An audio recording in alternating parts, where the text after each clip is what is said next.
But I think it's. I used to do this when I was homebrewing. I still do it now. Well, even on production brews, we do it now. What I would like to get to, what the eventual end to this would be more the philosophy of what you infuse in beer and how you do it, because you guys are really good at that. Yeah, opinions of and why, and same concept. problem. I wish we had more than 20 seconds to talk about this, but this way. Well, we probably should have done It's yeah. very much what Ned does. Whatever. What did I do? Okay. Fucking rule the earth. I mean, If only we had a longer break to work this out. Close the door, bitches. No. I was asking how far 3, out 2, hot mics. If you're 1. more hot mic down. It's like you had a screen or something you were watching. I didn't know we had rejoin music.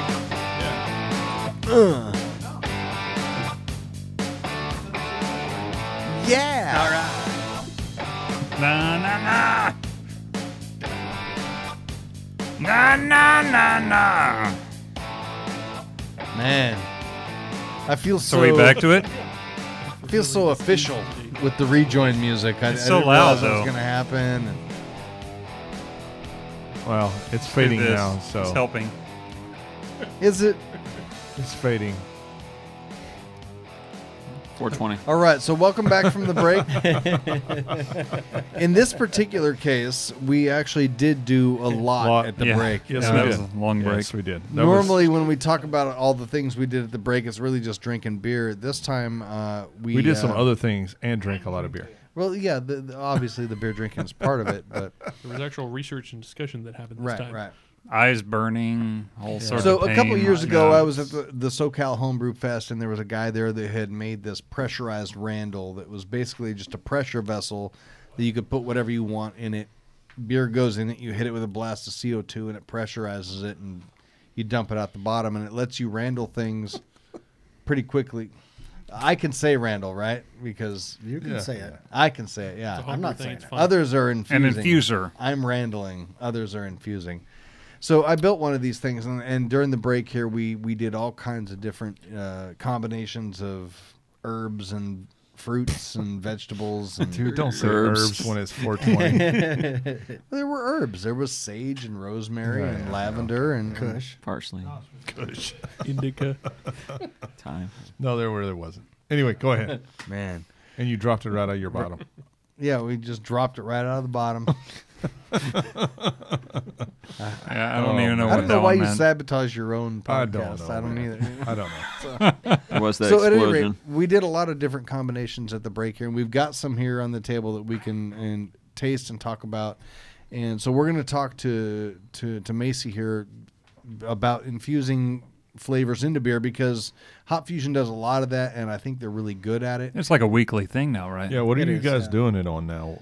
On like two days a week, right? We usually do it 2 days a week. If you find us in the brewery, we're doing it more than that because we use it really to develop beer profiles too. So Right. to the public, we do it 2 times a week. We do it on Fridays and on Saturdays. Well, there's two different facets to this. There's the beer infuser, which is during serving.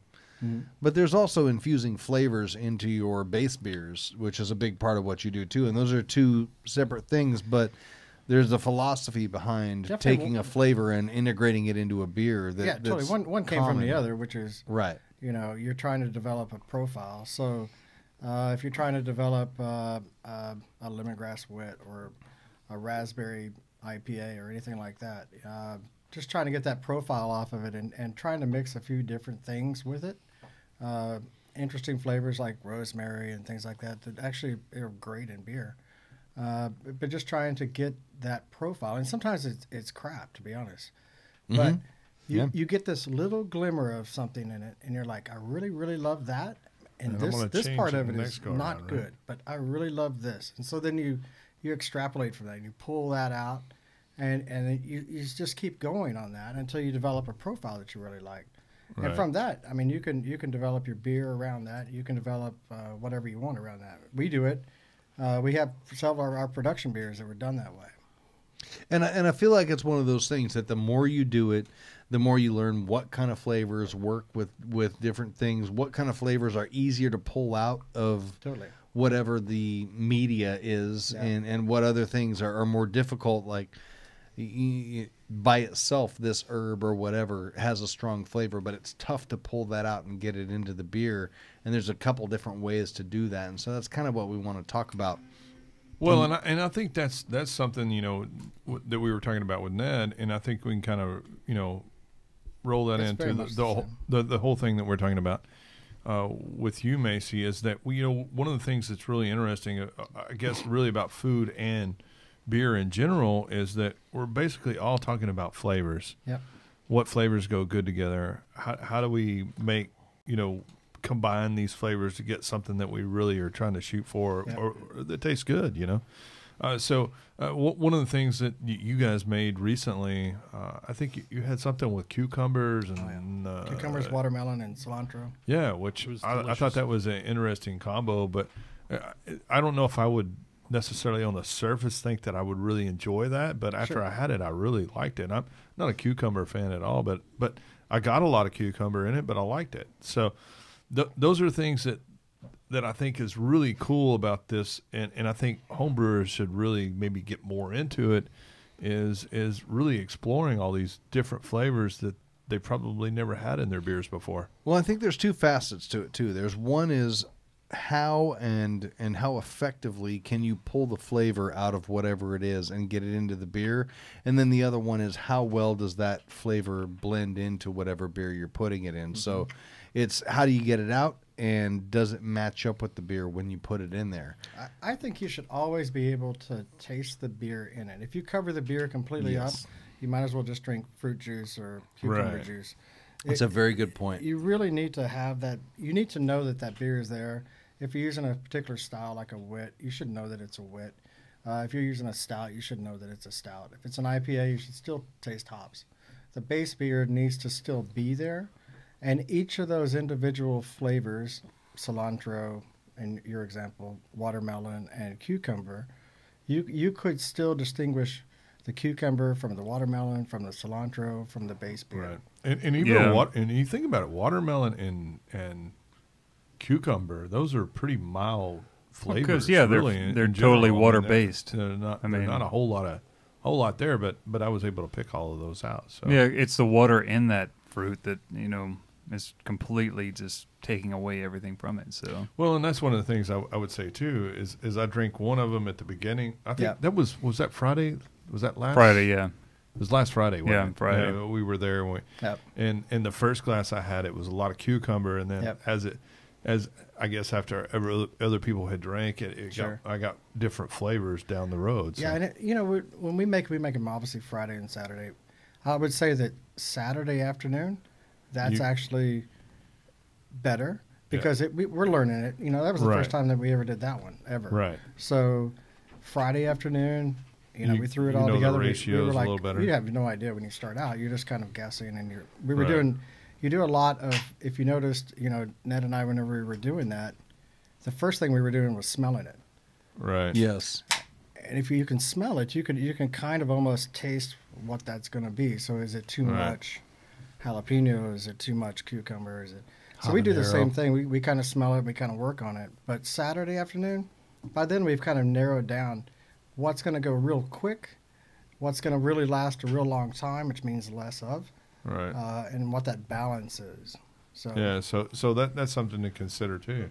Which you know, this is something you can do on a homebrew level really easily.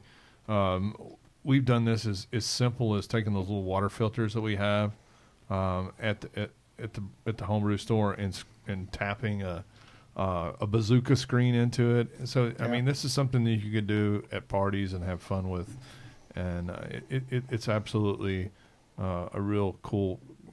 We use a French press. We have a French press behind the bar, and we use it extensively. That's their starter, though. The actual chamber is about 4.5, 5 feet tall. That's a whole different thing. that's a massive chamber that they're pushing the beer through. You know, it's like a 4-inch. You shouldn't expect to have to do that at home because it's a lot of material. What you guys have, like a 4-inch sight glass that's maybe what? That's about 2 feet, 2 feet tall. Yeah. It's a lot of space in that. Yeah, So, and mainly because we're trying to target that it's going to last for about 5 hours, right. and we'll change it usually twice a day. We'll change it, so we're trying to get at least 5 hours of flavor out of that. There's a couple of flavors, especially very liquid. Yeah, flavors melon that are and gonna whatnot. That are going to go quick. In that case, we almost treat it like a Berliner Weiss, where that third flavor that we add, we'll have like some puree, and we'll just kind of almost use it like what am I thinking of? Vermouth. We'll Like just a kind of syrup or something. yeah, or, we'll just coat the glass with it real quick, pour that Okay. out, and then put the infusion back into it, because that particular flavor that we were trying to use, like grapefruit, for example, goes so fast that by hour 2, there's no way you're going to taste it anymore. Right. Okay. Cool. So and I think ultimately, I guess, I know we did some of this earlier. When you're actually looking at a beer and you're thinking about doing an infusion, or I mean, how do you approach that? You just kind of go, okay, I think this would be good with this particular style, or you just kind It's almost of shoot exactly from the hip, or no, it's almost exactly what I was talking about with meat. If you have a flavor like lavender, something that's really, really light, you want really, really light beer. If you have a stout beer, then you're going to want something that's going to shine through that stout. Right. We did a 3-pepper infusion, dried peppers, with coffee beans. Now I had that one. That was awesome. that would have killed an IPA, but Right. The peppers alone would have been really nice, like in the Mexican lager that we have. Right. But all 3 of those things in the stout, it was strong enough that it came through that stout. Right. So let's talk about some of the infusions we did at the break, because you and Ned sat, particularly with the first couple Right. of beers that we did. The 2 of you sat and looked at all of the different ingredients that we had out there. We had fruits and herbs and all kinds of stuff. And you guys came up with a couple of things that you liked, and we put them in. And honestly, I thought the first 2 that we did with yours were probably the best got a of little the ones crazy. that we did. It got a little because- crazy out there. Yeah, later on, the rest of us got involved in it. And, Professionals, So semi-professionals. we have some of them sitting out here, right? The first one was the blackberry, ginger, lime, and lavender. And Talk about what went into the decision to I think use really those 4 ingredients. at the very beginning, we were looking at what the beer was going to be that we were going to use on that, and it was Modelo. I mean, there's Yeah. not much to that. It's very neutral. So that, I think, drove really from that point what we were going to use in that infusion. And I looked at it as we had 2 sets of complementing flavors there, right? We had ginger and lime, and then we had the blackberry and ultimately the rosemary. Mm-hmm. And we do that a lot where we Or lavender. on Lavender, that one. Yeah. lavender. Sorry. Yeah. we try to use flavors where, if you were going to eat them, you got 2 complementary things. I always think of flavor as peaks and valleys, and you want to use, in my opinion, you want to use a flavor that's a peak and a flavor that's a valley that's going to offset that and balance it. And that's usually what we're trying to do. It's very rare that we go with one flavor only. So this was really nice. The lavender, I think, was really nice. Yeah. And that's one of the things I think with lavender. I've had it in some beers that, and I think a lot of these flavors, you got to kind of look at it as a complementary flavor, not a dominant flavor. And I think lavender is one of those, because I think if you get too much lavender in any kind of beer, you're going to get soapy. Yeah, Yeah. soapy. You're gonna get, like, it's going to start And the tasting same like, thing's true with Overpoweringly ginger. soapy. Yeah. Yeah, ginger. I've had Ginger soapy gets soapy beers. too, yeah. And becomes ginger beer. Right. And one thing I was talking to Greg about too, this is lavender floral flowers. Right. And Right.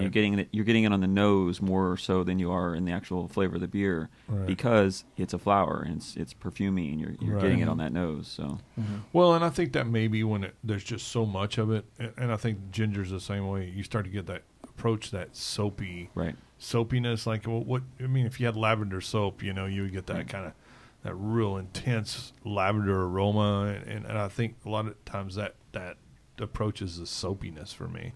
Right. Do you think there would be I a agree. difference, Yeah. Ned, with the if it weren't just the flower but the whole plant? you think you might get more of a flavor contribution that would change it versus like like soapy, like we're talking about, like a little less, goes much further than say a bunch of the flower? Or? I think it depends on the plant as well. And we talked earlier about the lavender. I do think that you could get that soapy too much into it, but rosemary, one of the herbs that we used later on, rosemary, you can get some real strong flavors from the stems of rosemary. So I'm not as versed with the lavender. I just know that you're right what about we used was the floral aspect of it. Well, so. And that's the thing. Anything that is floral and perfumey in nature. Perfumey, yeah. Perfumey in nature can get soapy just because that's what we associate soap with. Yeah, and you don't see the plants in all of those states typically. I mean, basil has a flower, a little purpley, soft kind of cottony flower that would have a completely different flavor profile than a basil leaf would. So. Oh well, and that's something to be said for that too. I mean, there's a difference between fresh rosemary and dried rosemary, I would imagine. So. I mean, there's different states to even certain spices. Even, we had dried tonight. So yeah, we had dried for the but we have had in the past with in Iron Mash we had fresh rosemary. I mean, it's like twigs, Yeah, I actually used that in a brown, and that was fantastic. I mean, it really complemented it well. But it can be very, very different in the way you use it, depending on how dried out or how fresh it is. Exactly, because we were actually going to use licorice root in one of these beers, and Macy and I tried it, and it tasted like wood. I mean, it tasted like you were eating a pencil. It was very little. If you get some of the little juicier pieces of the licorice root, you did have like a sugar pop almost more than a licorice root flavor like we were talking. But we just felt like in the context of how we were using it, it wouldn't work as well in the infuser. So talk about that a little bit, because when you're looking at using this ingredient, you're taking it and you're eating it, right? Absolutely. And tasting it? Absolutely. We had cantaloupe out there, and it's not in season. Well, cantaloupe is something that we would normally eat anyway, but you're talking about a root, a piece of wood, basically. But True. you're still eating some of that, course. and so what from what you're tasting from eating a piece of wood, which obviously is not something you would normally eat, but you're trying to pull what the flavor it's going to contribute is. What's the? I think it goes back to what Macy's saying as far as the balance too, right? Yeah. When you're talking about the different, how much you have to use or how little you have to use. You need to know how much flavor you're going to get, from that short infusion. And which flavor you're going to get. Are you going to get the licorice flavor? Are you going to get the wood flavor? Or how do you know I think that? we would have had to use about 3 bags of that to get a licorice flavor. Yeah, for sure. Okay. Well, and that's something that we've talked about, tremendously about, even when we've talked about caramel malts and stuff like that. When we've talked about, the difference between American crystal malts and British crystal malts and German crystal malts, is that, the best thing I can say is when when you're brewing with this particular crystal malt, taste of it, eat it, because those are residual malts that are going to. Those are residual sugars that are going to stay throughout. They're going to carry through from the beginning to the end. Yeah. And so if you don't understand, what that malt is going to contribute to your beer, because I promise you can get a Breeze 60 and an English Crystal 60 and then a German Crystal 60, and then you taste all three of those independently, they're going to taste different. And it's just because even though it's going to contribute the same amount of color, they're going to contribute a little different flavor just in the process because of how they were malted. Sure. And it could even be as similar as Breeze, Great Western. Even domestic crystal malts are going to taste a little different. Yeah. So Well, I would say, when you're using like blackberries and strawberries, you know what that is. So it's whenever you get those, even we just used Thai basil in an infusion, and is that flavor totally on the top of my brain? No. So, but eating some of it. Eating the stems of cilantro, which are totally different than the actual leaf, and what does that bring to it? Just eat the whole piece of it, and it kind of gives you a profile from it, and you're like, okay, I can mix this with this. I can use this much of that. Yeah, it triggers it in your brain. I mean, Yeah. to figure out what's going to go next with it. Yeah, a lot of flavors you have already. You can just call them up. It's pretty easy. Right. Plus, there's the time that they spend with whatever you're actually infusing it into. Like tonight, we did the Randall. We're talking less than a minute in some of these cases. They really spend under this. And, versus, say, you add some of this sort of character into a secondary of some form. You know what I'm saying? So it's like that could totally change the time that you put it in. Alcohol is going to extract much more so depending on the alcohol volume. Just really, on a whole, how much did you add and how big is the volume that you put it into? We're pushing it through with infusion. That's the main thing with infusion is to find out what it could do, but it's really pushed through quickly on a whole. I mean, even like what we did with the Randall is short term.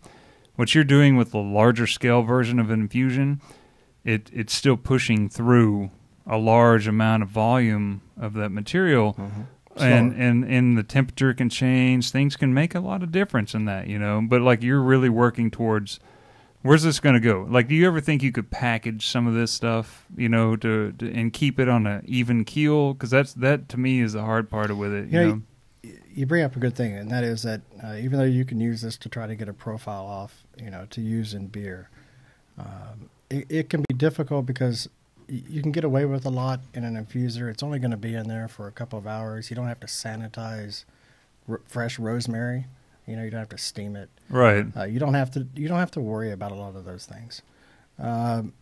It's a little more difficult when you're going to be adding these same type of things to a secondary, and you got to worry about what's in the skin of that cantaloupe that I'm about to throw in there for 3 days. Right. It is concerning, but you can still get that profile, and you can still work towards that profile even in a secondary. Depending on what that is. I mean, see, and to me, this is one of those things where I think it's kind of cool that some of the stuff that you do with these infusers and that kind of thing, there's no other way to do it than to go there to the brewery and get it. And it's okay that you're going to go there, you're going to get that beer through that thing that one day, and if you go in 2 weeks and they do the same thing, it's not going to be quite the same. It won't be the same. And that's kind of cool. That's the living in the moment of being able to do it. And also from a homebrewing perspective, you just kind of have to accept that some of those things, they're not going to happen without putting them through an infuser. You're not going to put them in the secondary and get that same type of thing. No. And maybe it's worth building one of these infusers to use for a brew day that you have at your house, and you're going to serve one of your favorite beers through it or something like that. And you guys have heard me a million times talk about this, especially like fruit. Well, one of the cool things about probably what you guys are doing, and I kind of do this on a homebrew scale, is and I've told people a million times, they come in and they go, I want a real intense, raspberry flavor, right? I knew you were going to say raspberry. Right. That's not hard to do. But, I mean, just any kind of fruit flavor for that matter. I mean, even peach or whatever, which I think peach is hard. Good luck with peach. Right? Yeah, peach is hard, yeah. So one of the things that I started to experiment with years ago was, most fruit flavors are fructose, right? I mean, it's fermentable sugar for the most part. Most of the flavor that you're getting out of a lot of these strawberries fruits are a great example of that. Is fermentable sugar, right? So even if you put it in there with live yeast or whatever, it's going to consume some of that. Even if it's at the end of fermentation, you're still going to lose some of that. It. Right. Yeah. So one of the things I started experimenting with is actually putting the fruit inside my corny kegs. Sure. I mean, after it's already fermented. Sure. And man, then you get that. You know how I remember a Hefeweizen. Yeah, I've done that with raspberries. Did really well. And so one of the things you're able to get, and it's kind of the same thing. You're kind of infusing the fruit in that beer because, when it's cold like that, even if you're a home brewer, it's all that yeast is settled out. It's not going to have much fermentation activity. So you're able to put all of that fruit, and you get all of that fructose in there, and then you get all that intense flavor. So. I have people come in all the time and they're like, I want to make Lindemann's Framboise. And I'm like, well, just Just make a Hefeweizen and throw 5 pounds of raspberries in the keg, you know. And it works that way, though. Enough raspberry that you can't ever taste the beer anymore. Exactly. Right. So, Did everybody actually get to taste the infusions? Yeah, these are all the full. yeah, Okay. we've got the These are the infusions first pours. sitting here. And We only had short pours of all of these because it's kind of Yeah. how the Randall that we have works. So Right, and so Damn it, Brandon. If you're we're gonna post some video of us infusing all these different beers and some little extra content. I'll have to say that was a on party YouTube. in itself. Yes, it was. You could, if you're a home brewer, get a Randall and and just do this at home. So. Yeah, it doesn't necessarily have to do with. I think what the cool thing about what Brandon brewed here or built was that you can do it really quickly. And Yeah. it's kind of like a French press in a way. Sure. You know, you got like a idea of the what pressure kind of pulls some of the oils and the flavors out of things, but it quickly. works better for some things than it does for others. right. And we Save saw that. habanero for last. Yeah, the habaneros. It's And don't very touch your good at eyes. Pulling the habanero flavor. I'm still burning. Yeah. I'm still burning. I'm Are still you really? burning. My eyes are burning. Really? Wow. So the anyway, first one we did was blackberry, ginger, lime, lavender. and we did it with Modelo. And we did it with Modelo. The Yeah. lime was very, very out front in this. Ginger, I think, would be the next thing in the background with Right. a little bit of blackberry. The lavender, I didn't Didn't get much of. However, Just in the nose. Yeah, the aroma I got it. Ned had a really good point. That Small volume, I like too. Maybe you can. I want you to can say that elaborate. again because Jeff's listening at home. That Ned had a really good point. Ned had a really good point. Ned, Again. I thought this was interesting. There was a couple of points that you made while we were infusing these that I thought was some really good points. Was maybe talk a little bit about the parts of the fruit and, Sure. and what you get contributed from, and maybe even like the pepper and parts of the pepper that contribute different flavors. So I think that would be a great place to Yes. maybe start. Yeah, for sure. And one of these other beers we have here is the first slipper that we used with blood orange, jalapeno, and rosemary. Macy did the slicing, which was nice. Took a night off for that, but he just used the flesh of the jalapeno. And Okay. the jalapeno, we had two peppers to choose from tonight. We had jalapeno and habanero. Habanero is obviously on a scale of 1 to 100. Habanero is 100, and a jalapeno is a 7. Right. To give you an idea of the difference heat. But there's three main parts to any pepper. You've got the flesh, Which which is kinda includes like which includes outside, the right? peel. I mean, you can remove the peel in a roasting technique. You can take the Okay. peel off. For this this project, we left the peel on. But the flesh, the seeds, and the membrane basically, and the membrane actually holds the most heat. The flesh.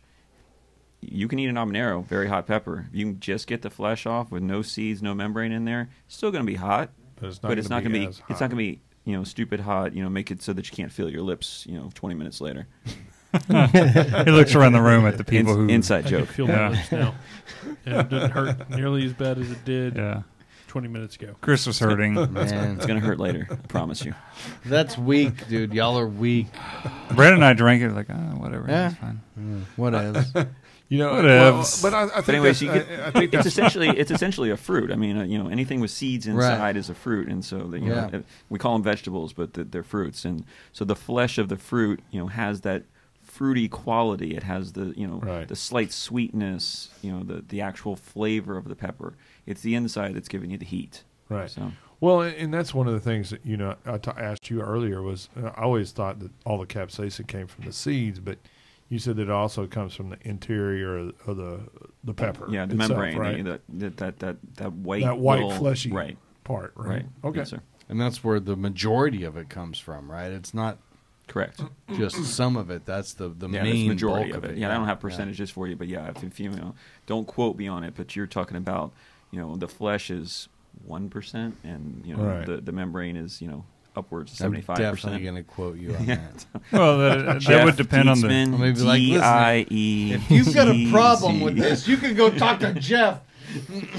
Jeff's a dick. I also say this was a really, really, really quick infusion. Really, really quick. Yeah, they were. Yes, Yeah. it was Extremely very quick. quick. Yeah, it's We're talking minutes. Yeah. Yeah, and like I Minutes, said, Macy yeah. only used the flesh of this. You still get a little bit of heat from it. I mean, I'm not saying there's no heat in And the who flesh, knows but- how old these are? They weren't that big. It's just like, Whoa, hey, Well, hey. seriously, You know it what all the- matters for those. One of the things that I would say though about jalapenos, I like jalapenos, but to me the best jalapenos is when they smoke them, or you use them in other ways. To me, it's one of the most inconsistent peppers that you'll ever get. Some of them are it's very just hot, heat. and some I of don't them are think not you Yes. hot get at a whole all. lot of Yes. flavor from it. They're all over the place. Most other peppers are very consistent in how hot they are. Jalapenos are. You never It's know sort of what like they're when you doing. go somewhere and you get one on a plate that's been cooked, and like it's been grilled, and typically you think it's just for the flavor, but then you cut into it and you take a big bite of it, and son of a bitch, Yeah, and that's it the doesn't thing. stop. It's Well, molten lava in your face. Well, think about how you cut it too, and what I was talking about earlier about the insides. Right, exactly. You're getting from a slice, But like a number 7 that you Jalapeno- could cut and have all the seeds and all the membrane and whatever and be fine with, versus the one that you Sure. think is going to be a 7, Right. and it is a 90. True. That's the difference with that one. So it's like, Yeah, but I would more say, than two. I mean, from a standpoint from me, I mean, there's so many different peppers and chilies and stuff that you can use for different things. To me, jalapeno is it doesn't. it's a flavor pepper. Am I wrong? It's a about flavor saying that? pepper, I mean, man. I think there's so many different other peppers Oh, yeah, for sure. that have so much more flavor and character. Serranos and I mean, It's a green flavor pepper. Yeah, I mean, it's like a hot bell pepper to me. Yes, really. That's a Yeah. very good way of putting it. Yeah, And ancho and similar. just let me say this: that if you grow bell peppers next to a jalapeno, Yeah, they'll cross. woo, that's some hot bell peppers. They'll baby. cross pollinate. You'll end up with a longer bell pepper that's really hot. I did that one That time. sounds wonderful, actually. Also, and I was just saying, this is a really short infusion. If this is going to be a long infusion, if we were doing this at the brewery, and for some reason we put in jalapenos into it, we would actually dry these jalapenos before we ever put them in. If you set those green jalapenos in the beer for 3 or 4 hours, you're get going to get a vegetable, really maybe? strong Yes. vegetable. It's Yeah. going to be overpowering after a while. Not Too much not water. in heat. It's just Vegetable, And that's a Vegetable. good point when it comes to infusion, where you're talking about a beer that's brewed, packaged, now you're serving it and you're infusing something during the serving. You're all over the board in terms of what kind of flavor you're going to get out of it, depending on how you're doing it. Mhm. It's not going to be as consistent as maybe taking something and adding it in the secondary. And, totally. Yeah. Well, so, And making sure you have the same ingredient every time for the secondary. Right. Yeah. Well, and I'm sure when you guys are doing these big infusions that you'll notice difference between, okay, I'm There's an pouring arc. Yeah. 10 beers in Yeah, 10 it's- minutes sure. versus Yeah, the it's rate of set in flow. there for 30 minutes and then The rate of flow matters a lot. Whether, like you just said, Right. how fast you're pouring it, and what time of the day. How long has it already been in there, and we have to look at what the infusion is going to look like, since you can actually see ours. right. So, a big part of it, and honestly, a big part of what we choose to put in it, it has a lot to do with what it's going to look like. How cool it looks. Yeah, how cool it looks, how appetizing it looks. So you're not doing fingerling potatoes in there, right? How the purple ones. we do have a piece that goes in the middle. It's it's kind of a cone screen that we can put smaller things or fresh hops or pelletized hops Right. into. But it has a lot to do with what it looks like. Then it has a lot to do with how long it's going to be in there and whether or not it's going to last that long. Because I can tell you on hour 6, sometimes there's a few things that we've done, peppers in particular, that have lasted for straight 6 hours and have just been phenomenal, like the entire way, all the way through. Our headphone amp is screwed, too. There's something's wrong with it. But We anyway. keep getting static if you don't Well, hear it. it's like going up and down. It's like no volume and then all the volume, no volume up. But anyway, no, You know, it's funny you said that because some of the times I've been in there when you guys are doing the infusions, it looks like a fruit cocktail, man. It looks so pretty and appetizing, and I want that. You know, and then, but one of the more favorite ones that I had was the one that you guys did with all the peppers and all the stout, and it wasn't as appealing in the thing. I mean, it's just kind of dark looking, but it was absolutely fantastic. That one was actually one of my favorite ones. And yeah, me too. The cool thing is that after that night, we had, I think, holds probably about 4 pints. We finished the night. It had sat there while we were closing for at least an hour, so it got pretty warm. I filled a growler of it, took it home, and I marinated pork roast in it, and then put that into the what am I trying to say? Like a crock pot. Yeah, crock pot. Oh yeah. Yeah, that was fantastic. Oh, that sounds good. Yeah, it was really, really good because it had the stout, but it had the peppers. It was. Did you put coffee in it too, right? Yeah, coffee. Yeah, it was awesome. It was really good. There was a bunch of French roast. It wasn't ground up. It was just the coffee beans. It's like a wet coffee rub. Yeah. I mean, awesome. Coffee rub. You just wanted to say rub. I did. Rub it on your meat. I'm going to rub coffee on my meat later. Just saying. He is. He will do that. You know, I think that I would say that we've learned Keeps a lot it wide tonight. awake.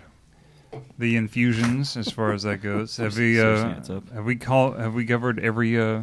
We have infusion? not. No. We covered one of them. What's the second one we had So here? the second one was, is the first slipper with blood orange, rosemary, and jalapeno. I think So that those was were my the- favorite one. The first one and the second one, Macy and I were on our own for, and then the floodgates open. And I think what I liked the most about the second one was that it had a substantial beer underneath it to support the flavors that we were doing. The first one we did with the Modelo, I liked the flavors that we had, but there was just nothing underneath it to prop it up. So you were drinking lime flavor and ginger flavor, and so when you put a more substantial beer under there, like the first slipper, and then you add some flavors into it, I think that's better, and I like that one the best. After that, we have the I got involved. habanero sage one. Which, Did you just take a drink of that? no, I took a whiff of it, and it smells delicious. I personally really like that. I'm not sure. So what I did was in this tiny little Randall that I've got, which holds half of a beer, if you pour it right, if it holds half of a beer, I put 2 habanero peppers and some sage. Oh. And it was pretty hot. But one of the things I'll say about that is I really like the pepper flavor from Did you? Yeah. It's not a green vegetal. Did you No, have some that's of that? true. Did you have some of that? It's good. It's hot. It's spicy. I enjoyed it. I drank a couple cups of it actually, and I thought it was good. You drank a couple cups of that? Yeah, I did. You have no Cast iron esophagus left. Entire innards. I think if we could market It's not the upper GI that I'm worried about. It's 20th of an the ounce lower. pour, I'd be good with that. Here's your thimble. Yeah, I'm has- good with a thimble portion. Thimble shots. Yeah, You know, that's the thing. It's that's- habanero straight on. That's the It thing. is really. So Well, you know what I like about that beer, though? I mean, with that infusion, is that I think that was kind of my point earlier when I was talking about jalapeno. I think you get more character from that flavor of that pepper than Absolutely. you do from the jalapeno. Yeah, I do too. Yes. Oh, totally. there's sage in that too, by the way. I Yeah, will that's say. my one bone of contention is that It comes on with a hot fire, but there's sage right behind it. I don't get sage. I know it's in there, but All right. So I'm an asshole. I haven't even tried it. No way. you should. It's not bad. You should like dip your it. fingers in it. I just would tell them rub your eyes. I'm going to call you all at 3 a.m. if I drink that. It's good. It's mellowed a little. I like it. It actually, you know what? I think there's, and that's kind of the fun thing about doing what we're doing here tonight is that you can get an idea, even though that's as hot as Balls. 100 dicks or whatever they were Hot talking as about. devil's balls. 100 dicks? Well, I mean, if you think 100 dicks is hot, I mean, I mean, a hallway full of 100 we were dicks. talking about the. If you're into dicks and No, all. if you were at Bluebonnet for that, Yeah, everybody wasn't, but It's I kinda- didn't kind of know a- that dicks got hotter the more you stacked up. You have to talk to Jeremy Sanders about that because he was talking about it was 1,000 dicks hot outside. under the but- bus. Right there. But anyway, I digress. No, I mean, even though it's hot as hell and you taste of it, I You can think smell you it, can, You too, can kind of yeah. get. Oh, wait a minute. There may be something there. We might could use something like that. Yeah. We're just going to back off on the habanero next go around. Maybe use the sage. That's and pretty Tell everybody how much. That's not habanero. Ghostface Killer, though. Tell everybody how many habaneros you put in a 4-ounce pour of that. It was 2 habaneros, yeah. 2 full habaneros, yeah. Never taking first pour again. Now, I think honestly I don't for think that first one, and last matter it's that good, much. They're but like all- the third sip of it is too much. The first sip for some people is too much.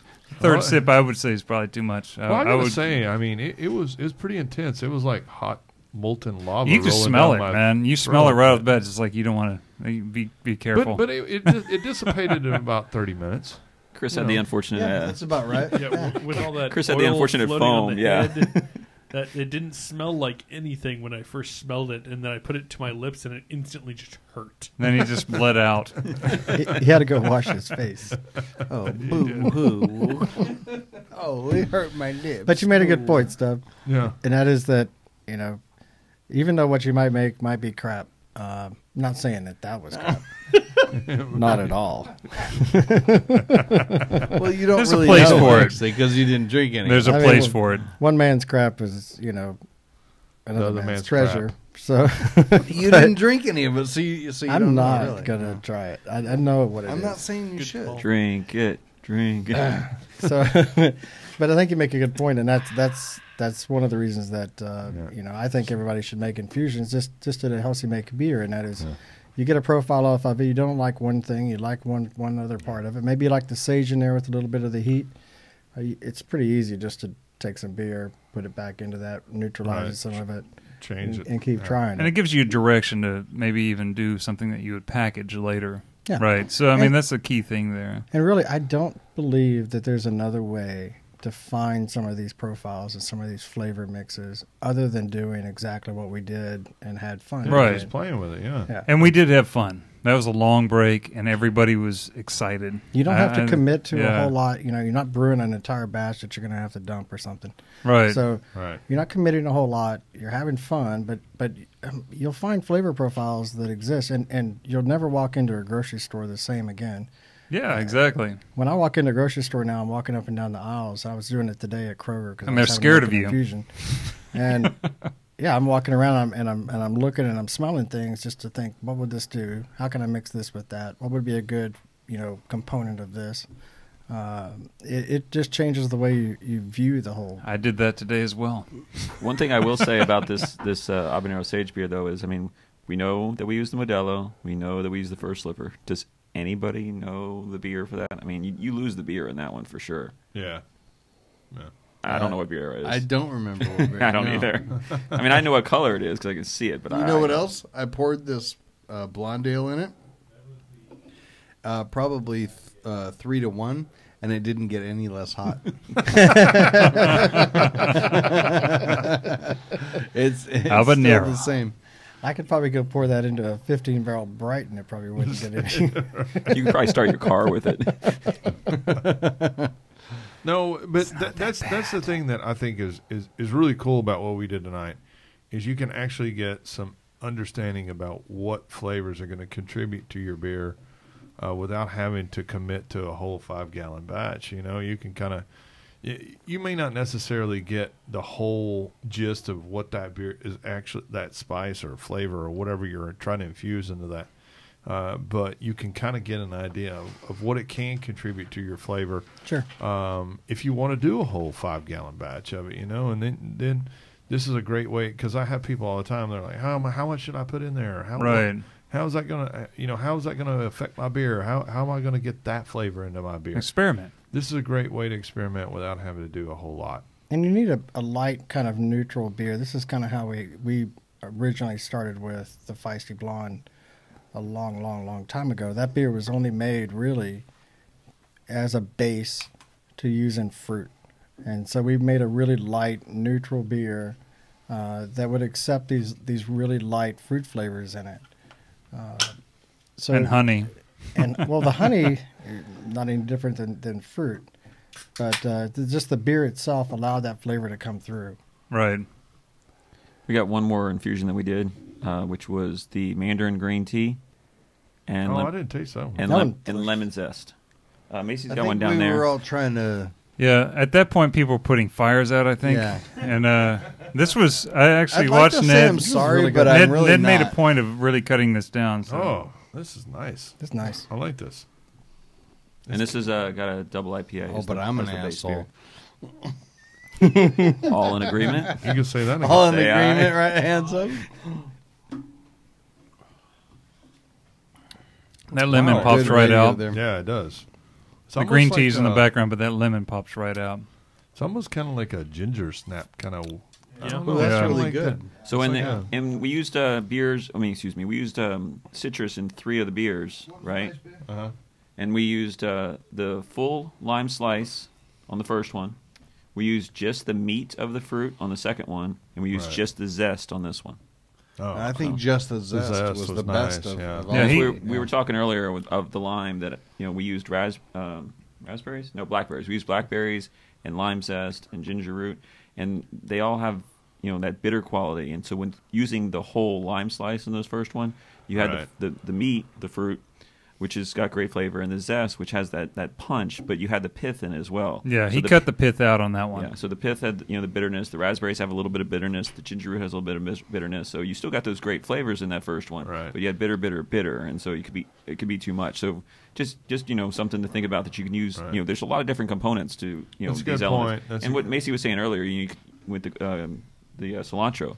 Cilantro has leaves that have a flavor profile and the stems that have a flavor Right. profile. And coriander, which is the seed of cilantro, has a completely different Right. flavor profile. So Well, and that's something that you got homebrewers out there should really think about too, because I think a lot of times people think that all that they're going to get from either lime peel, orange peel, lemon peel, tangerine peel, or whatever, you're going to get the citrus. But in reality, you're going to get some bitterness from that. Right. too. Yes, So definitely. You have to be careful with that, and And it's a different type of bitterness too. It can be an overpowering bitterness. Well, it's like and you got to tonight- be careful with it. He said out loud, "I wish I had my knife zester here." Yeah. Yeah. Like he actually cut that very carefully to get all the pith off it Right. before they used it. So it's like think about that too. I mean, zesting is a whole different animal versus Yes, actually it having is. pith in there. So Yes, Yeah. it is. So, but anyway, I think that's, a lot of times, I want to make this citrusy beer. I want to put 4 ounces of bitter orange peel or sweet orange peel for that matter. It's just going to be bitter as hell. You got to be really careful with that. yeah, that's a whole nother animal too. It's just dry. And There's that's no one of the things that fluid that to deal really, with. I mean, when I was doing saisons a lot, when I first started, I was using a lot of orange peels, and I was using fresh orange peel, and I think I actually got more bitterness from like the orange peels, and I was like even zesting like grapefruits and stuff, and I think I actually got more bitterness than I did from like a dried orange peel. So I don't know if there's any, if there's anything to It that. depends on how it depends on deep how you you're get into it. exactly. Yeah. I mean, you could have been thinking that you were zesting, but if you get even a little bit of that white pith, Right. that's where the bitterness comes from. So Okay. Yeah, Depends on how- because the orange blossom wit beer that I do, I zest the oranges myself, and I make sure I'm very, very careful just to get that outer layer of it and don't get into the pith, and it makes a big, big difference. It's going to be really bright, right? Like it's just, Yes, the flavor is exactly. just Yeah. bright. More bright and very, very limited on the bitterness part of it. And Yeah. that pith bitterness is very harsh and biting. yeah, and it's hard to Tannic balance out. almost. Yeah, for sure. definitely. But anyway, I think we had a great conversation. Yeah, tonight. What do you think? that was a lot of fun. We had a lot of fun tonight. I think this You're a lot could of continue fun. on for the next 5 hours if we wanted to. But before we go, I think we have one another thing habanero left. So we should eat that. Do we need to do? I'm gonna rub that in Macy's eyes real quick because he enjoyed Do it we the need first to do time. a I'm drinking it, Patreon man. Drawing or no? We do. We need to do a weekly Patreon prize key phrase: beer BQ. Beer BQ. Beer BQ. So answer that to the post that's already out there waiting for you, and you're going to get a $20 gift certificate. Yeah. So we can apply that to your account. So we just want to make sure you have an account, and we're going to be good to go. Beer BQ.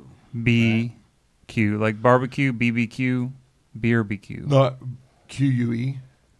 No. It's like a I don't know. Whatever you want to put down. Beer BQ. Like a smoked ale. As in if you're making barbecue with beer. We actually have a really We're talking about beer and making food with beer. That's a novel concept. Yeah, I know, right? Yeah. Last week it was something about like rhinoceros tits or something. I don't know. Whatever. Rhinoceros tits? Anyway, a big thanks to our guests. Smoke during beer BQ. 420 and all. I didn't think amphibians are... what is it? Amphibian rhinoceroses? No. No. Reptiles had tits. A big thanks to our guests, Macy from HopFusion and Ned from Luck, for coming out and participating tonight. We appreciate it. Yeah, I think we went a long way in having another discussion as far as beer going into food and food going into beer. So in future episodes, we'll be checking in with the guys at the Collective to talk about one of their beers that gained national notoriety and to see what they've been up to. That beer. Otherwise, we'll also dip into the local craft beer music scene and crap beer, and that's our producers are going to make that happen. And we'll be getting busy on the brewing experiments to bring you the results.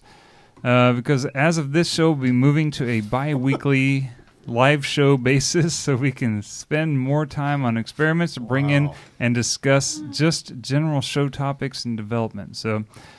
Hopefully we can meet and exceed your expectations as far as all that stuff goes. Also, Stubby, me, Brandon, and Nigel will be going to NHC in Portland this year. Yes, sir. So be sure to contact us if you'd like to get together, or we had any ideas for interviews that you'd like to hear, or places you just think we should visit. Did you hear this shit? Brandon's over there talking shit, saying you and I were going to get he and Nigel in trouble. That's exactly correct. Well, last time it was mostly Austin getting us in trouble, but you know what? I heard a couple stories about you and Walt. Yeah, but that was the year before. No, it was 2 years before. Yeah, I stopped after remember that. How long ago it was? I stopped after Listen, What happens in Asia? Nigel, listen to me. We're bringing the class to the Listen to what I have to say. The two of you, we are counting on you to be the troublemakers. So, yeah. Trouble bakers. Bakers, yeah. Look at the close-up. Again, please be sure to check out our Patreon account at patreon.com/Come and Brew It Radio to help support the show. We have $2, $5, $10, and $20 options because every little bit counts. Plus, we want to reward you while you keep the show going and get involved and help improve it. In fact, we're literally reward a lucky Patreon listener every live show and have a random drawing from the names of all of our $5, $10, and $20 patrons for a prize at the end of every month. You just have to be a patron. Thanks again for listening to Come and Brew It Radio. Thanks. We'll be sure to share with your friends on social media. Give us some ratings on iTunes and Stitcher, and send any ideas or comments to info@texasbrewinginc.com. Also, you can always check in on us in the Brew Days, the guys at our Brew Focus Facebook pages. At Brew with Stubby, Brew with Brando, Brew with Mikey B, Brew with Chris, Brew with Greg, and Brew with Nigel. And come and brew it. And come and brew it. Hey, guys, thanks for coming out tonight. Cheers. Appreciate it.